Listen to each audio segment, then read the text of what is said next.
비가 억수같이 쏟아지던 어느 날 밤, 한 며느리가 길에서 쓰러진 낯선 노인을 발견합니다.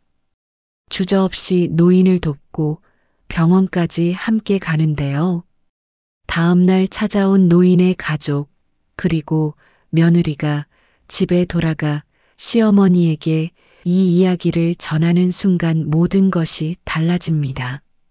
30년 동안 끊어졌던 남매의 인연, 오래된 상처와 후회, 그리고 한 며느리의 따뜻한 마음이 만들어낸 기적. 이 이야기를 끝까지 들으시면 여러분도 분명 눈시울이 뜨거워질 겁니다. 지금 바로 시작하겠습니다. 여보세요? 119인가요? 골목에 어르신이 쓰러져 계세요. 며느리의 떨리는 목소리가 빗소리에 묻힐 듯 작게 울렸다. 폭우가 쏟아지는 밤이었다. 시장에서 저녁 재료를 사들고 돌아오던 며느리는 골목 어귀에서 발걸음을 멈췄다.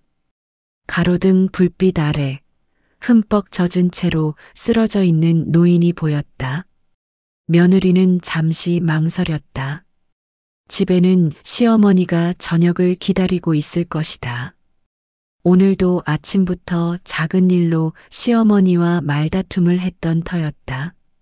요즘 며느리들은 참 편하게 산다는 말이 가슴에 걸려 있었다. 빨리 돌아가 저녁상을 차려야 한다는 생각이 들었지만 며느리의 발은 이미 노인을 향해 움직이고 있었다. 어르신, 괜찮으세요? 며느리는 장바구니를 내려놓고 노인의 곁에 무릎을 꿇었다. 비가 옷을 타고 흘러내렸지만 신경 쓸 겨를이 없었다. 노인의 얼굴은 창백했고 입술은 파랗게 질려 있었다. 숨소리가 가늘게 들렸다. 며느리는 서둘러 자신의 카디건을 벗어 노인에게 덮어주었다. 차가운 빗물이 등을 타고 흘렀지만 그것조차 느껴지지 않았다. 구급차를 기다리는 동안 며느리는 노인의 손을 잡았다. 그 손은 얼음처럼 차가웠다. 며느리의 머릿속에는 오래전 기억 하나가 떠올랐다. 25살 봄 회사 면접을 보러 가던 길에 넘어진 적이 있었다.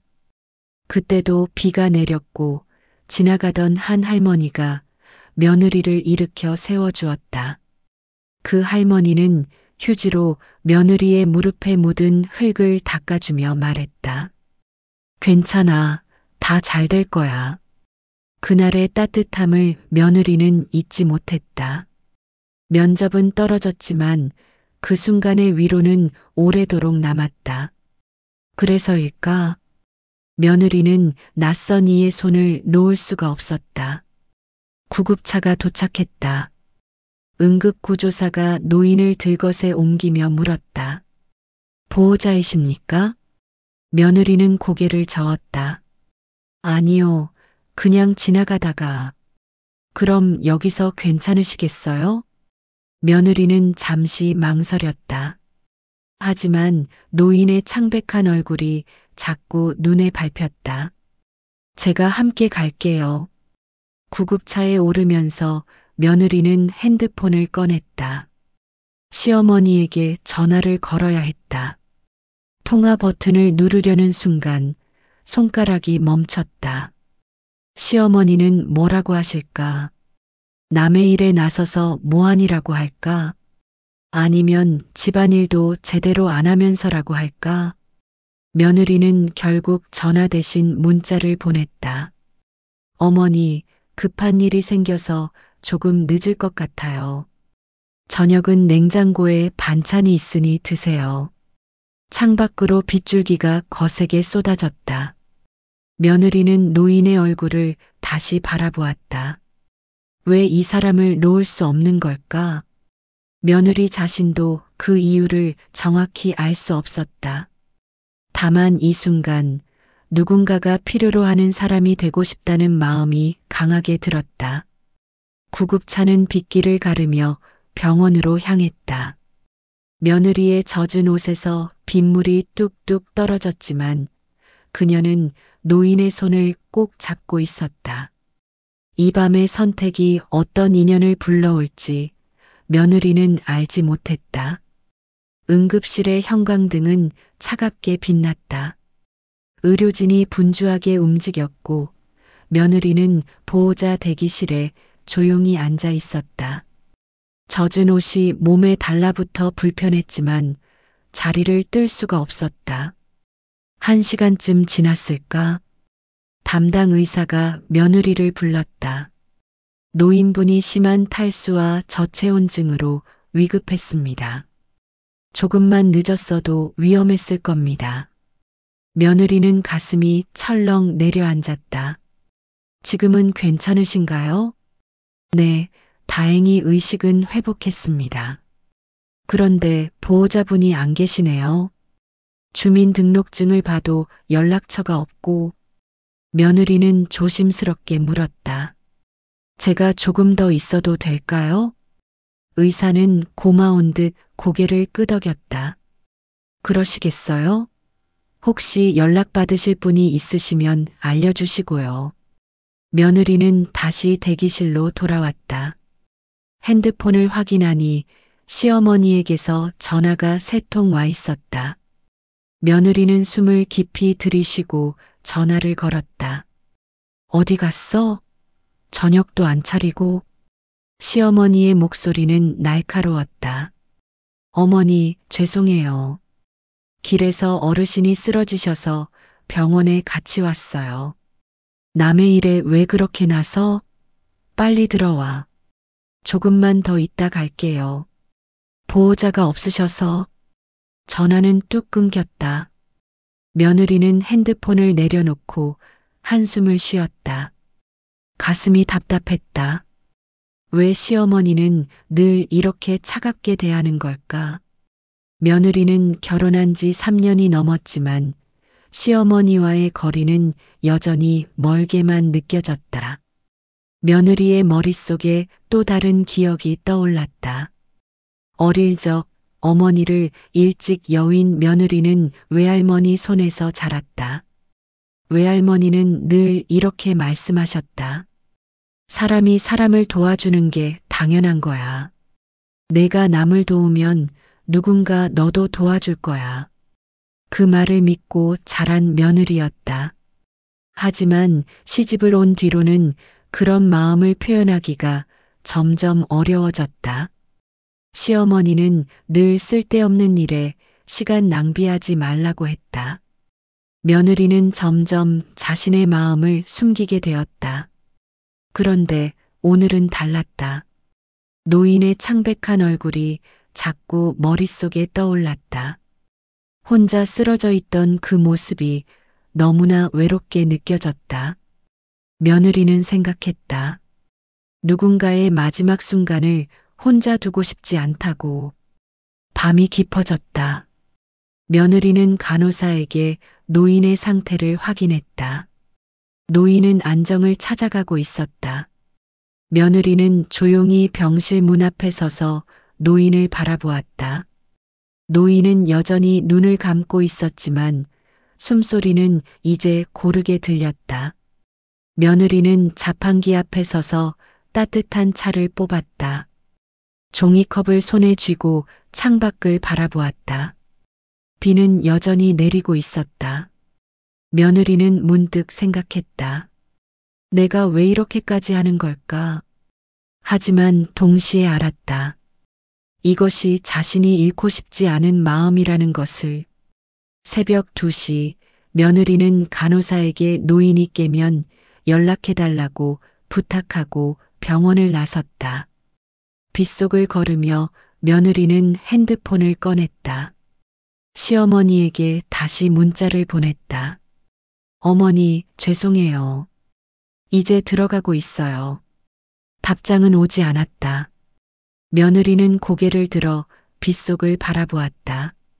마음은 무거웠지만 동시에 이상한 평온함도 느껴졌다. 오늘 밤 자신이 한 선택이 옳았다는 확신이 들었다. 아침 햇살이 병원 로비를 밝게 비쳤다.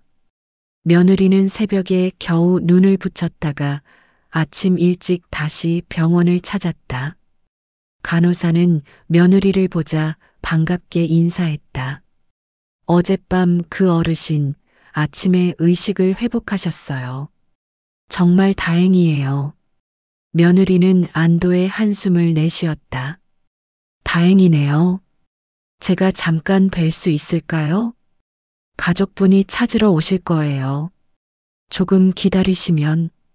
그때였다. 병원 입구에서 한 중년 남성이 급한 걸음으로 들어왔다. 그는 안내 데스크에 무언가를 물었고 직원이 며느리를 가리켰다. 남성은 며느리를 향해 다가왔다. 혹시 어제 저희 아버지를 도와주신 분이신가요? 며느리는 놀란 표정으로 고개를 끄덕였다. 네, 그런데. 남성은 깊은 숨을 들이쉬며 고개를 숙였다. 정말 감사합니다. 제가 어제부터 계속 찾고 있었습니다. 며느리는 당황스러웠다. 아니에요. 당연한 일을 했을 뿐이에요. 어르신은 혼자 사시나요? 남성의 표정이 어두워졌다. 내 아버지는 혼자 사십니다. 제가 자주 찾아뵙지 못해서. 남성은 며느리에게 커피를 한 잔 권했다. 두 사람은 병원 1층 카페로 자리를 옮겼다. 창밖으로 어제의 빗물이 마른 흔적이 보였다. 아버지가 자주 이러세요. 혼자 사시다 보니 끼니도 제대로 안 챙기시고. 며느리는 조용히 남성의 말을 들었다. 남성의 눈가에는 피로와 죄책감이 가득했다. 사실 아버지와는 오래전부터 사이가 좋지 않았어요. 제가 젊었을 때 많이 다퉜거든요. 그 후로 연락이 뜸해졌고. 며느리는 고개를 끄덕였다.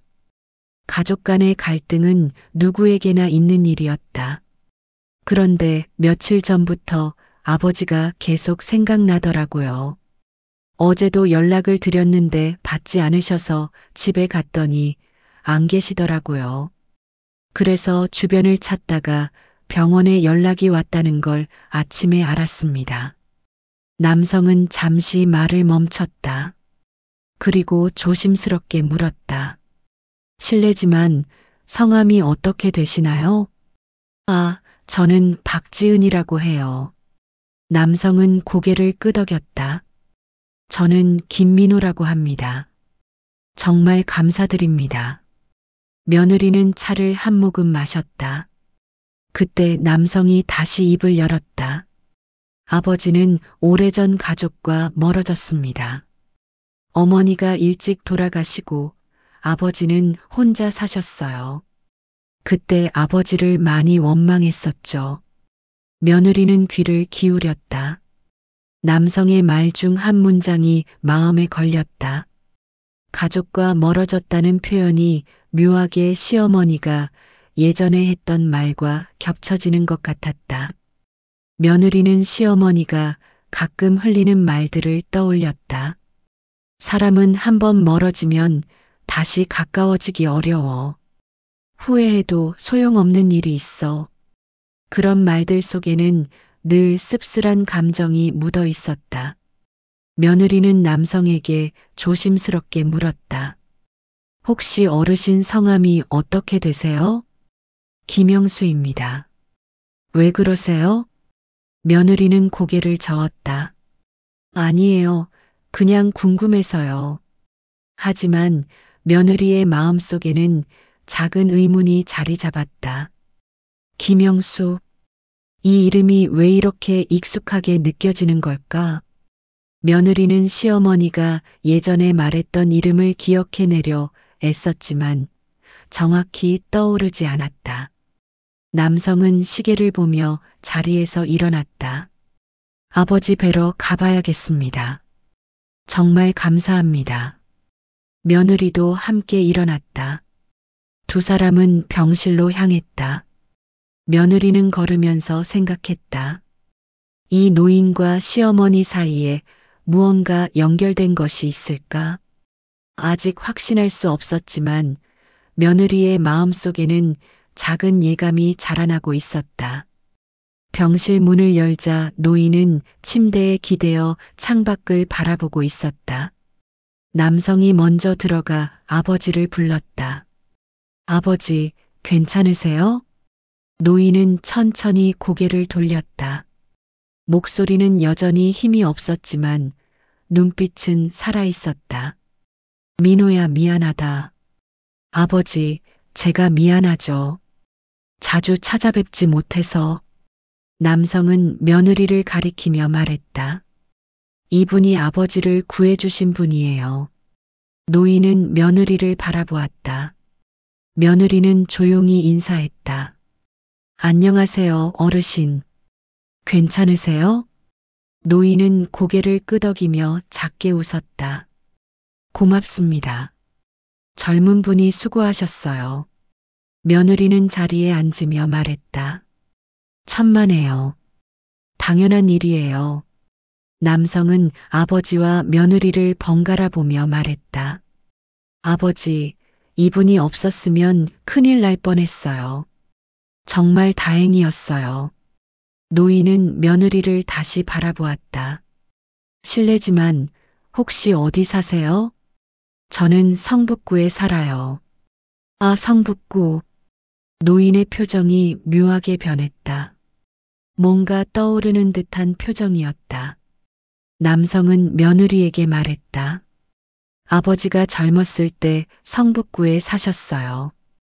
그때 참 많은 일이 있었죠. 며느리는 귀가 번쩍 뜨였다. 그러세요? 어디쯤이세요? 정릉동이었어요. 며느리는 가슴이 두근거렸다. 시어머니도 젊었을 때 정릉동에 살았다고 했었다. 우연일까? 며느리는 조심스럽게 물었다. 혹시 그때 아는 분들이 계셨나요? 노인은 잠시 침묵했다. 그리고 낮은 목소리로 말했다. 옛날 일이라 잘 기억이 안 나네요. 하지만 며느리는 노인의 눈빛에서 무언가를 느꼈다. 노인은 뭔가를 숨기고 있었다. 남성은 며느리에게 감사 인사를 다시 전하며 명함을 건넸다. 혹시 필요하신 일 있으면 연락 주세요. 정말 감사합니다. 며느리는 명함을 받으며 고개를 끄덕였다. 병실을 나서면서 며느리는 뒤를 돌아보았다. 노인은 여전히 창밖을 바라보고 있었고 그 표정에는 깊은 그리움 같은 것이 묻어 있었다. 병원을 나서면서 며느리는 명함을 다시 들여다보았다.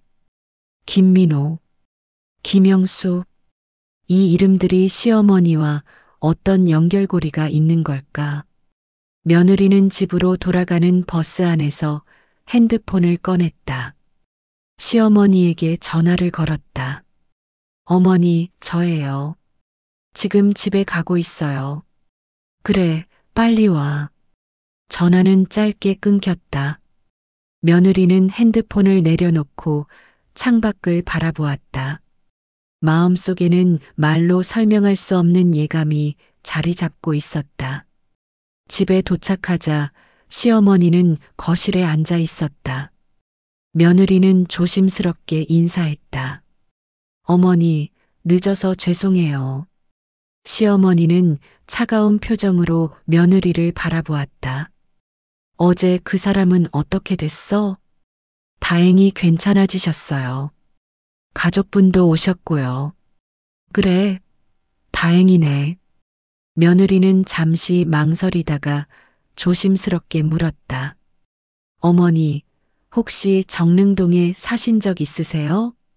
시어머니의 표정이 굳었다. 왜 갑자기 그걸 물어? 아니에요. 그냥 그 어르신이 예전에 정릉동에 사셨다고 해서요. 시어머니는 잠시 말이 없었다. 그리고 천천히 입을 열었다. 그 사람 이름이 뭐래? 김영수라고 하셨어요. 그 순간 시어머니의 얼굴이 창백해졌다. 손에 들고 있던 찻잔이 덜컥 소리를 냈다. 며느리는 놀라 시어머니를 바라보았다. 어머니, 괜찮으세요? 시어머니는 고개를 돌렸다. 눈가가 붉어져 있었다. 그 사람 정말 김영수라고 했어? 며느리는 고개를 끄덕였다. 네, 왜 그러세요? 시어머니는 한참 동안 아무 말도 하지 못했다. 그리고 천천히 자리에서 일어나 방으로 들어갔다. 며느리는 그 뒷모습을 바라보며 가슴이 두근거렸다. 무언가 큰 비밀이 드러나고 있었다. 저녁 식사 시간이 되어도 시어머니는 방에서 나오지 않았다. 며느리는 밥상을 차리면서도 계속 방문을 바라보았다. 남편은 회사에서 늦게 들어온다고 했다. 며느리는 조심스럽게 방문을 두드렸다.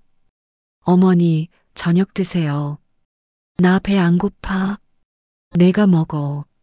며느리는 문 앞에 서서 망설였다. 그리고 다시 말했다. 어머니, 혹시 제가 잘못 말씀드린 게 있나요? 잠시 침묵이 흘렀다. 그리고 방문이 천천히 열렸다. 시어머니는 눈이 붉어진 채로 며느리를 바라보았다. 들어와. 며느리는 조용히 방에 들어갔다. 시어머니는 창가에 앉아 밖을 바라보고 있었다. 지은아. 시어머니가 며느리의 이름을 부른 건 처음이었다. 며느리는 가슴이 뭉클했다. 네, 어머니. 그 사람 정말 김영수 맞니? 네, 맞아요. 시어머니는 깊은 한숨을 쉬었다. 그 사람이 내 오빠야. 며느리는 눈이 휘둥그레졌다. 네, 오빠요? 오래전 일이야. 내가 25살 때였어. 오빠는 30이었지.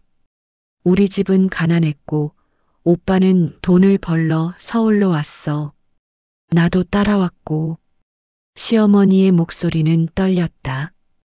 그때 우리는 정릉동 작은 새방에서 살았어. 오빠는 공장에서 일했고 나는 식당에서 일했지. 힘들었지만 그래도 좋았어. 오빠가 있어서. 며느리는 조용히 시어머니의 말을 들었다. 그런데 어느 날 오빠가 나한테 말했어. 결혼하고 싶은 사람이 생겼다고. 나는 기뻤어. 오빠가 행복해지는 게 좋았으니까. 시어머니는 잠시 말을 멈췄다. 하지만 오빠의 약혼녀는 우리 집안을 싫어했어. 가난하다고, 시골 출신이라고. 결혼식에 나를 부르지도 않았어. 오빠는 나한테 미안하다고 했지만 나는 그게 너무 서러웠어. 며느리의 눈가가 촉촉해졌다. 그 후로 나는 오빠와 연락을 끊었어. 오빠도 나를 찾지 않았고. 시간이 지나면서 우리는 점점 멀어졌어. 내가 결혼하고 아들을 낳고 살아가는 동안 오빠 생각을 하지 않으려 애썼어. 시어머니는 눈물을 닦았다. 근데 그 사람이 아직도 혼자 살고 있다는 게 너무 마음이 아파. 내가 오빠를 원망했지만 그래도 오빠잖아. 며느리는 시어머니의 손을 잡았다. 어머니, 지은아, 미안해. 내가 너한테 늘 차갑게 대한 것도 사실은 내 마음이 불편해서였어. 너를 보면 자꾸 내 젊은 시절이 생각났거든. 나도 내처럼 착하게 살고 싶었는데 그러지 못했어. 며느리는 눈물을 참으며 말했다. 어머니, 저는 괜찮아요. 어머니가 힘드셨을 거예요. 시어머니는 며느리를 안았다. 두 사람은 한참 동안 말없이 서로를 안고 있었다. 오래된 상처가 조금씩 녹아내리고 있었다. 며느리는 조심스럽게 말했다. 어머니, 오빠분을 만나보시는 게 어때요? 시어머니는 고개를 저었다. 무슨 얼굴로 만나? 내가 먼저 연락을 끊었는데. 하지만 이제라도 늦지 않았어요. 오빠분도 어머니를 보고 싶어 하실지도 몰라요.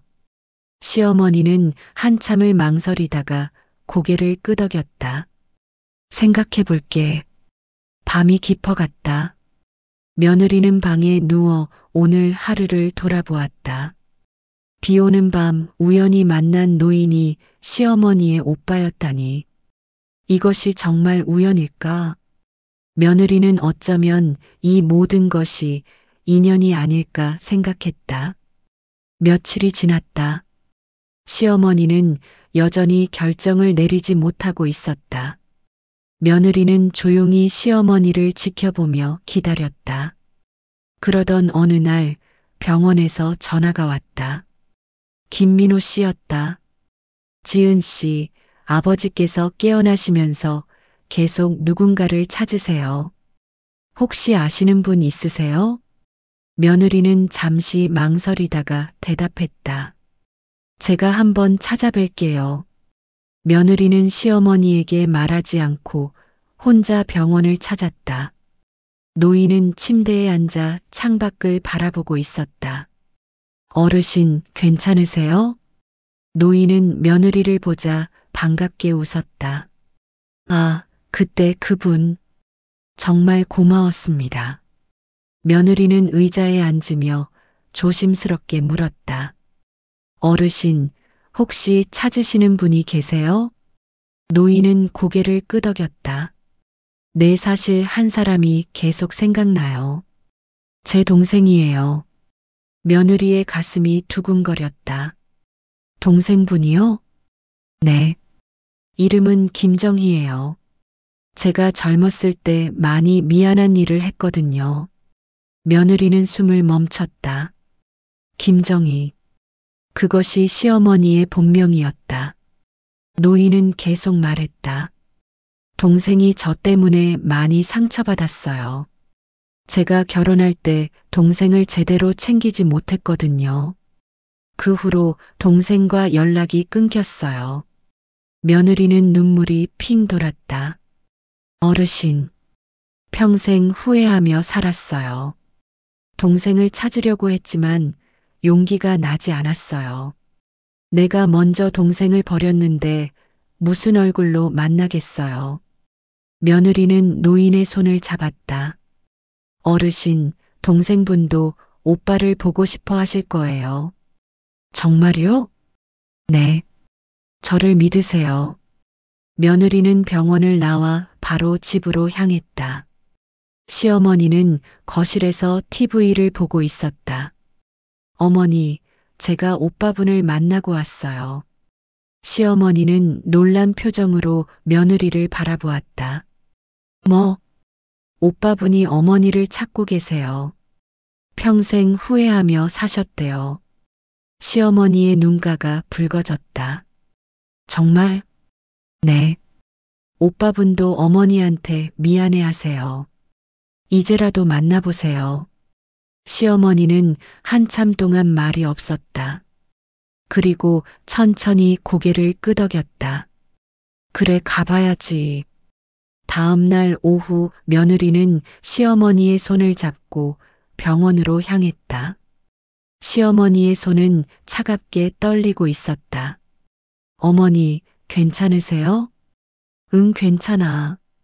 그냥 떨리네. 병원에 도착했다.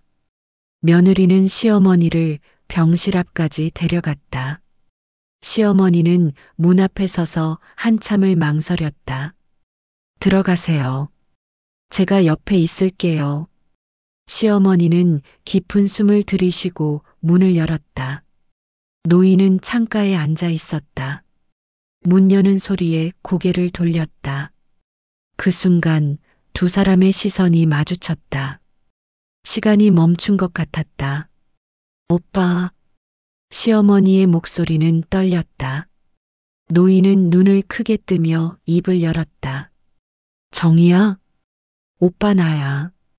노인은 침대에서 내려오려 했지만 다리에 힘이 없었다. 시어머니가 급히 다가가 노인을 부축했다. 오빠 괜찮아? 정희야, 정말 너니? 두 사람은 서로를 끌어안았다. 오래된 시간이 눈물 속에 녹아내렸다. 오빠 미안해. 내가 먼저 연락을 끊어서. 아니야, 내가 잘못했어. 내가 너를 제대로 챙기지 못했잖아. 며느리는 문 밖에서 조용히 그 장면을 지켜보았다. 눈물이 뺨을 타고 흘렀다. 시어머니는 노인의 손을 꼭 잡으며 말했다. 오빠, 그동안 어떻게 살았어? 그냥 살았지. 너는? 나도 그냥 살았어. 결혼하고 아들 낳고. 아들, 내 조카가 있구나. 응, 착한 아들이야. 그리고 며느리도 있어. 정말 착한 애야. 며느리는 그 말을 듣고 가슴이 뭉클했다. 노인은 며느리를 바라보며 말했다. 정말 고마운 사람이에요. 이분이 아니었으면 우리 다시 못 만났을 거예요. 시어머니도 며느리를 바라보았다. 눈빛에는 감사와 미안함이 가득했다. 지은아, 고마워. 정말 고마워. 며느리는 고개를 저었다. 아니에요, 어머니. 저는 당연한 일을 했을 뿐이에요. 세 사람은 한참 동안 말없이 서로를 바라보았다. 병실 창으로 따뜻한 햇살이 들어왔다. 오래된 상처가 치유되고 끊어졌던 인연이 다시 이어지는 순간이었다. 노인은 시어머니의 손을 잡으며 말했다. 정희야, 이제라도 만나서 다행이야. 나도 그래, 오빠. 이제라도 만나서 정말 다행이야. 두 사람은 다시 한번 서로를 끌어안았다. 며느리는 그 모습을 보며 조용히 미소 지었다. 가족의 의미가 무엇인지, 인연의 소중함이 무엇인지 다시 한번 깨닫는 순간이었다. 며칠 후, 노인은 건강을 회복하고 퇴원했다. 시어머니는 며느리와 함께 노인을 집까지 모셔다 드렸다. 노인의 집은 작았지만 깨끗했다. 오빠, 이제부터 자주 올게. 그래, 자주 와. 조카도 데려와. 시어머니는 고개를 끄덕였다. 며느리는 두 사람의 모습을 보며 흐뭇하게 웃었다. 집으로 돌아오는 길, 시어머니는 며느리에게 조용히 말했다. 지은아, 내가 아니었다면 우리는 화해하지 못했을 거야. 며느리는 수줍게 웃었다. 어머니, 저는 그냥. 아니야. 내가 그날 오빠를 도와주지 않았다면 우리는 평생 못 만났을 거야. 정말 고마워. 며느리는 시어머니의 손을 꼭 잡았다. 어머니, 저도 어머니를 더 잘 이해하게 됐어요. 이제부터 더 잘 지내요. 그래, 우리 잘 지내자. 집에 도착하자 남편이 현관에서 기다리고 있었다. 어머니, 지은아, 어디 갔다 와? 시어머니는 아들을 보며 웃었다. 외삼촌 만나고 왔다. 외삼촌요? 남편은 놀란 표정이었다. 시어머니는 그동안의 이야기를 아들에게 들려주었다. 남편은 며느리를 바라보며 감사의 눈빛을 보냈다. 그날 저녁 가족들은 오랜만에 함께 저녁을 먹었다. 시어머니는 평소와 달리 따뜻한 표정으로 며느리에게 반찬을 권했다. 지은아, 이거 내가 좋아하는 거지? 많이 먹어. 감사합니다, 어머니. 며느리는 가슴이 따뜻해졌다. 이것이 바로 가족이구나. 며느리는 비 오던 그날 밤을 떠올렸다. 그 길을 지나온 것이 정말 다행이었다. 며칠 후 김민호 씨가 집을 찾아왔다. 그는 며느리에게 작은 선물을 건넸다. 정말 감사합니다. 이 작은 선물이지만 받아주세요. 며느리는 손을 저었다. 아니에요. 그러지 않으셔도 돼요. 아닙니다. 당신 덕분에 아버지가 이모님과 화해하셨어요. 정말 감사합니다. 며느리는 선물을 받으며 미소 지었다. 그 안에는 따뜻한 스카프가 들어 있었다. 비 오는 날 젖으셨을 텐데 겨울에 따뜻하게 사용하세요. 며느리는 스카프를 보며 눈시울이 뜨거워졌다. 작은 선의가 이렇게 큰 인연으로 이어질 줄 누가 알았을까? 그날 밤 며느리는 창밖을 바라보았다. 하늘은 맑게 개어 있었고 별들이 반짝이고 있었다. 비가 그친 후에 하늘처럼 마음속의 먹구름도 모두 걷혀 있었다. 며느리는 조용히 생각했다. 인연이란 참 묘한 것이다. 우연처럼 시작되지만 결국은 운명처럼 이어진다. 그날 비 오는 밤 그 길을 지나온 것이 정말 다행이었다. 시어머니는 이제 며느리를 진심으로 대했고 며느리도 시어머니를 더 깊이 이해하게 되었다. 두 사람 사이의 거리는 조금씩 좁혀지고 있었다. 어느 날 시어머니는 며느리에게 조용히 말했다. 지은아, 너는 우리 가족에게 정말 소중한 사람이야. 며느리는 눈물을 참으며 대답했다. 어머니, 저도 이 가족이 정말 소중해요. 두 사람은 서로를 끌어안았다. 오래된 상처는 이제 모두 치유되었고 새로운 사랑이 피어나고 있었다. 비 오는 날의 기적. 그것은 단순한 우연이 아니었다. 누군가를 향한 따뜻한 마음이 만들어낸 소중한 인연이었다. 그리고 그 인연은 앞으로도 계속 이어질 것이다. 여러분, 이 이야기 어떠셨나요? 한 며느리의 작은 선의가 30년 만에 남매를 다시 만나게 했고 가족 간의 깊은 상처를 치유했습니다. 우리는 종종 내일이 아니니까 바쁘니까라며 외면하곤 합니다.